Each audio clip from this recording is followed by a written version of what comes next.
So we're going on a tour, the Transforming Spaces Art Tour, and we have 8 galleries to see today. Now I know what some of you may be thinking, that's a whole lot of galleries to cram into one show. But it's who we are, and it is what we do. This is arts and entertainment. So come with us on this whirlwind tour right here on A&E Showcase.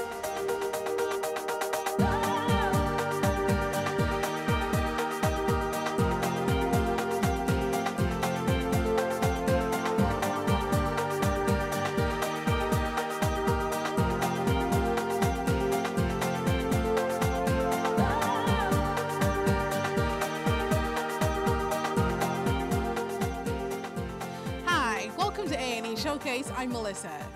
Now today we're taking you on the Transforming Spaces Art Tour, which showcases the best in contemporary Bahamian visual arts. Now, this is the first since COVID, and of course this year they are celebrating 50 years, thus the name, the TS50 Transforming Spaces Art Tour. Now, we have 8 participating galleries, which means hundreds of artwork pieces.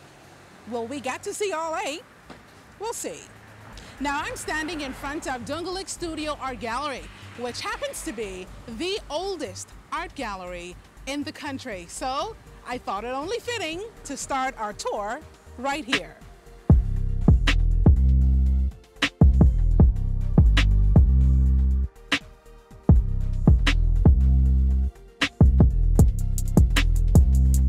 Boasting is the oldest gallery in the Bahamas, Dunck was started in the late 70s by the late Jackson Burnside and his wife Pam. My husband and I came back from studying abroad with a definite purpose to make the whole world know which culture or how rich our culture was in the Bahamas, and that has been our mission since those times. We opened this gallery in order to expose not only the visitors but our local people to the art gallery and to know that we have something to be proud of. The studio and art gallery was created for a specific reason. We have been promoting our artistic and orange economy environment in Nassau in particular and in the Bahamas on the whole for many, many years.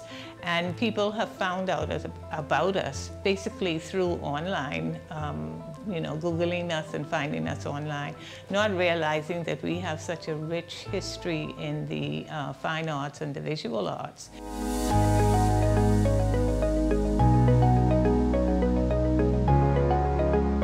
We had for our show, it was called Looking Back and Moving Forward. And it is a brief history of the Bahamian visual art scene over the years, which really started with independence a little bit before it, but we didn't have Bahamian artists as such in the old days. We had international artists coming to the country, but we didn't have our own Bahamian artists. And my late husband and his brother and his artistic peers were very involved in what we call the first wave of the Bahamian art scene. So our show is all about telling the story through the eyes of we who were here living it, as well as Dunck's role in Bahamian art.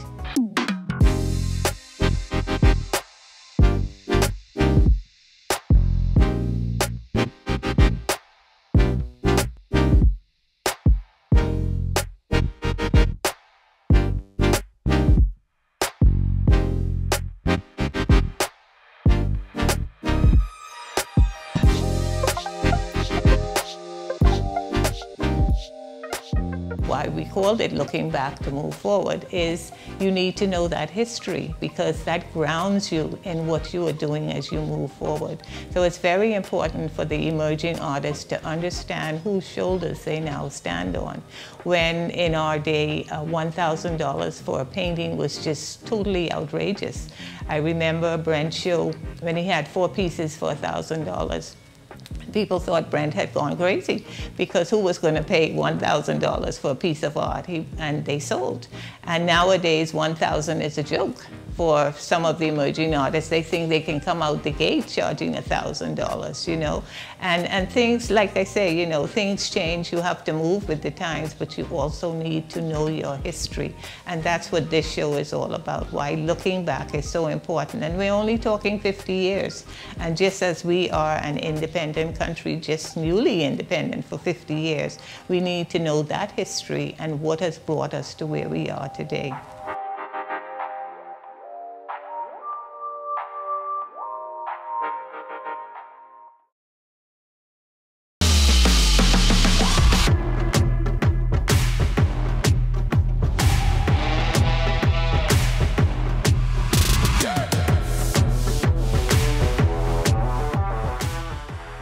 Transforming Spaces Art Tour was created to help bring Bahamian art to the forefront of the creative economy by challenging artists, innovators, and artisans to explore and create.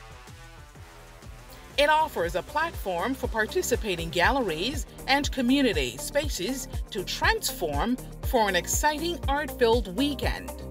We have discovered that our patrons and our supporters really look forward to the opportunity to getting on the bus and being led and educated by tour guides and being able to just travel from space to space. You get on a bus and you go to all the art spaces, and sometimes people are like, can I just drive? The beauty of it is actually meeting other people that are interested in art and culture. So the bus is kind of part of the journey. What we always wanted to do is to just let people know that we have something that is unique and special, and we want the world to be able to come and actually ask for and appreciate the art. And that's what we do for Transforming Spaces. We expose who we are as visual artists to the world and for our local people as well. Transforming Spaces was a great opportunity for us, for everybody to get to know the gallery, get to know the artists. We get to just talk about Bahamian art and, you know, what it means to the country. So it was very important for us to be a part of that tour. During Transforming Spaces, which is the first time the Transforming Spaces bus tour has taken place since the pandemic. So we're all really excited to see people in person. It was so exciting working with a lot of the new and young artists who are stepping up. And so therefore, we are so looking forward to 20 years of Transforming Spaces. We're looking forward to see what happens after 20 years. So this is an exciting time for us.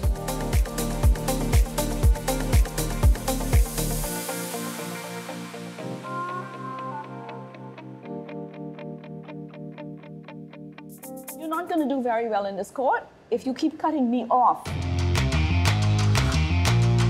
I've already paid him $500, and I noticed we haven't spoken about the $500 that I paid him. I did not receive any of my money. I didn't know her like that.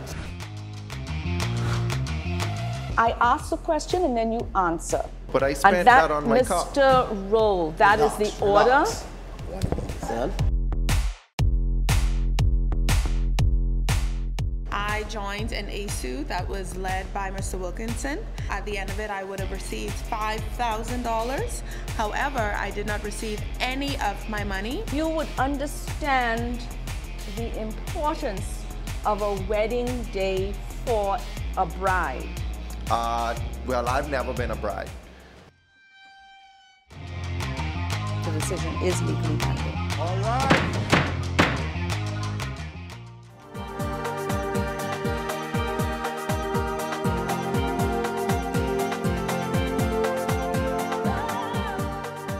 Welcome back to our Transforming Spaces TS50 Art Tour. Our next stop takes us to Hillside Gallery. As you enter the premises, you will notice pieces of red paper hanging in the tree. Guests of the gallery are invited to take a red piece of paper and write down their dreams and good wishes, then send them into the atmosphere by hanging them in this tree. I actually felt real inspired by that.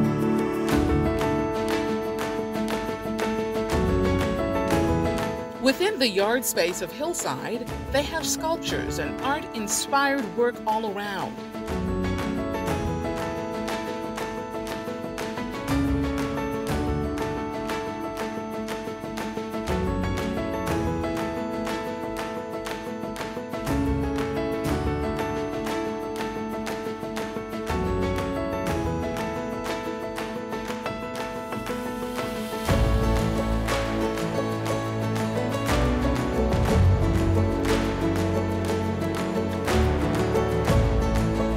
For their exhibition for the tour, Hillside Gallery is celebrating years of existence. So what we've done is we've chosen a selection of works centered around sisterhood and women, because Hillside has always been a place that uplifts and empowers women. We've always been a woman-powered team, and we continue to be a woman-powered team, and we wanted to celebrate that. There's one here that's my favorite one, by Antonius Roberts, that he did in dedication to his sister, Miss Paula, who was our leader, who we recently lost. And what he's done is he's snipped up some of her favorite blouses and dresses and collaged them into the work. And it feels very special to me because I have so many memories of like just being with her in those garments.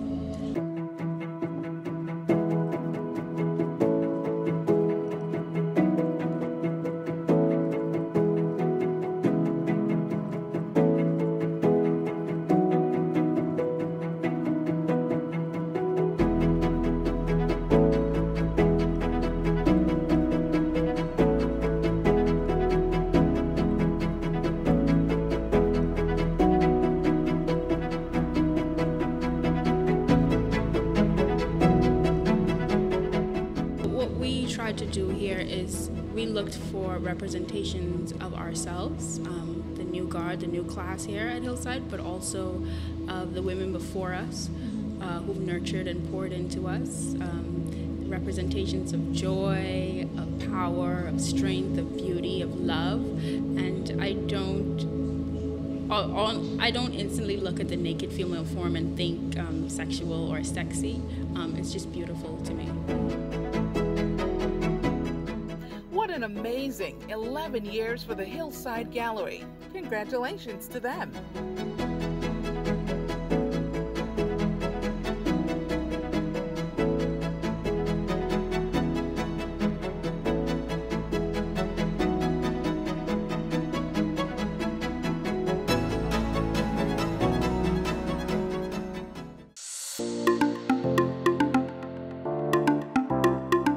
Continuing on our tour, we stopped at the Dunck Gallery, located on the Island House property. They've only been around since December 2020 and is operated by a very familiar face in the Bahamian art world. We have two shows, one celebrating Bahamian artists in the landscape outside of Dunck. Dunck is located on the Island House property. The Island House is one of the few Bahamian-owned hotels. Again, we're very proud Bahamians. The landscape is all Bahamian plants. There's nothing imported. And so we wanted to have sculptures by Bahamian artists that spoke to the beauty of our landscape, the care we need to put to our landscape, and also the care for things that we've sort of been taught through development to throw away. So artists are using a lot of salvaged materials, trees that have been knocked down for development or during hurricanes, pieces of metal or cardboard that people don't think are valuable anymore, and turn them into really beautiful objects. So it sort of ties in also with our history of Junkanoo, and I think people really enjoy that. And those are beautiful sculptures throughout the gardens outside.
in the space, in the gallery at Turn, we have a traveling museum show, an international photography show, which is traveling the globe. It came from the Victoria and Albert Museum in London. Part of this show will also be at Central Bank of the Bahamas next week, and it's called Human, and it's a photography prize. It's about sustainability and care for the environment as well. So we thought that was an important thing for Caribbean people to see as well, because caring for our environment and sustainability are big issues for us.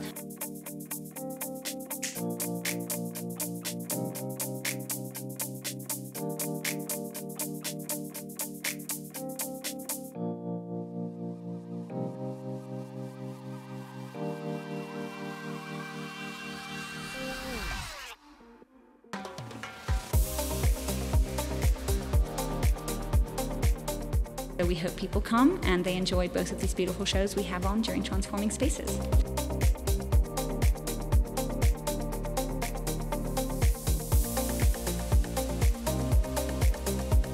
Kim, an all-around busy person, but I'm also a foodie. Bahamian food is a delightful fusion of flavors and techniques passed down, and over time has evolved into unique and delicious meals. It takes simple ingredients and it turns into something special. So if you're a foodie like me and don't like spending all day in the kitchen, but want great food, fast, simple, and tasty, then join me as we dish it up.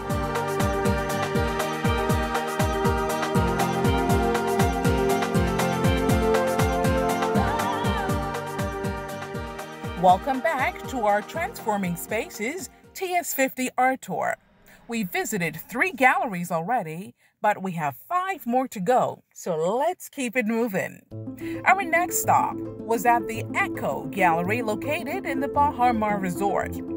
It is the 2nd gallery and museum space at Baha Mar under the management of the current Gallery and Art Center. For the TS50 tour, Echo showcased a dual exhibition entitled True Grit, featuring works by Angelica Wallace-Whitfield and Jason Bennett. They did individual works as well as collaborative pieces. Now, I must admit that I was bewildered by Jason's prolific use of shopping carts in his pieces, so I just had to ask him about it. The shopping cart as a symbol for me is something that for myself, it means I'm going to go create good memories. Because I have the ability to load it up with whatever I want. But dealing with the homeless situation that we've been seeing quite a bit increasing, and the fact that that symbol is somebody's entire home, and just using that to start looking at how we view similar items and how we have completely different existences from other people, and how we have to kind of make sure to pay attention more to it. But it goes along with, again, the way I look at nature, the details of that. So you're still seeing my story that I get to live through, and then just having the images of the shopping cart, thrust upon that. Angelica's work reminisces on family relationships and captures memories of family members in a very unique way. So my pieces here at the True Grit exhibition are a continuation from a solo show I had earlier this year in April. And what I started to do in that show and have continued to do here is explore old family archives and old family photos in an effort to sort of, I guess, confirm memory, growing up and moving so much inter-island, internationally. And just so many deceased or displaced family members. A lot of my memories I feel like have been replaced or repressed. So a lot of these images are sort of collages of memory. And so I've been using photos and old family videos that have been converted to sort of make these collages, these sort of merges of memory, and fill in blanks. Some are confirming memories, some are sort of correcting memory, and some are the memories that exist within my mind. Well, there was the collaborative work, and then so there's my specific individual pieces which strictly deal with that. But when we look at the actual collaborative pieces, I think it's a mesh where we're not necessarily meshing our subject matter, but our stylistic approach to art.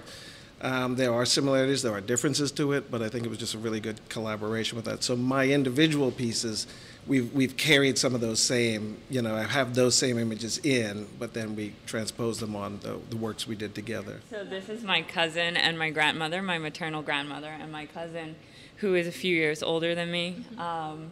That is me throwing up another family member in the ocean, and that is my uncle on the far right, her father. And so these were all taken at different points in life. So like they have 20 plus years between them, these people at these ages in their life. But again, that's the idea of like the way memory is sort of stored in our brain, and sort of when you pull on these files of memory, I remember my cousin Tanya when she was a child, but I also remember her as the 30-something-year-old she is today. Yeah. So talk to me about some of your other pieces here. So a lot of them feature my mother in these home videos that I had converted. It was very interesting to see such a young version of her pregnant and with this brand new baby.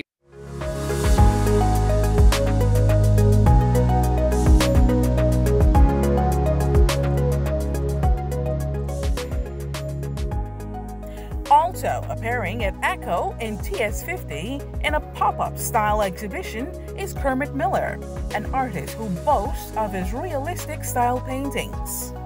My work is based on Bahamian art. I represent Bahamian culture through my work. All of my work are done in oil. So if you look at my work, you're going to see people that you know about, or have seen or heard about within the Bahamian society. For instance, there's a Ronnie Butler, there's a Robert Ramming, there's Pigman, the Conguy Gambier, and there's even Gerald the Rooster that I portrayed in my work.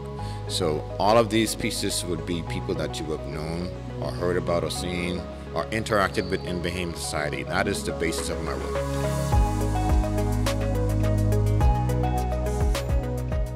When you look at Kermit's work and admire the intricate details, it would be hard for you to believe that these are the works of an artist who has just painted again after not doing so for 22 years.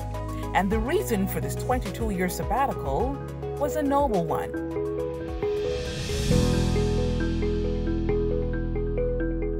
Last year, November 18th, my daughter Ebony Miller, she was a doctor, a scientist, and an avid artist. She was killed in a traffic accident in Minnesota. When she was at age 2, she was 24 years when she passed. When she was 2 years of age, I put my paintbrush down to foster her talent. She was an avid artist. She had exhibitions in Chicago. So her passing was in November of last year. The first time I picked up my paintbrush in 22 years was in January. So all of my works that I've done now are from January until October of this year. And so, in memory of his daughter, Kermit dedicated this exhibition to her. All of this is a tribute to Ebony Miller. And I also wanted to show the people Bahamian lifestyle through Ebony's eyes. So this is the name of my exhibition. It's called Through Ebony's Eyes. And it represents Bahamian culture through the eyes of Ebony, the way that she would have seen it in Bahamas.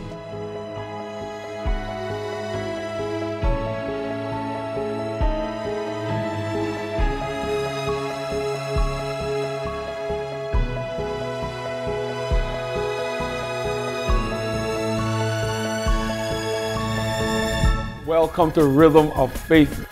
This is Oslin Jadot. We have videos from artists all over the Bahamas.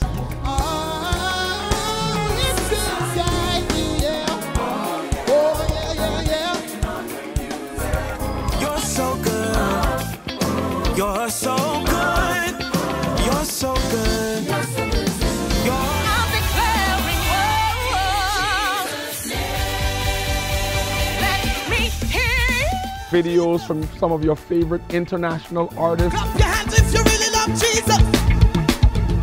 Do you want to know the stories behind your favorite songs by your favorite artists? Well, we got that right here every week with the Artist of the Week Showcase. Look no further. Rhythm of Faith got you locked up all in one, ready for you.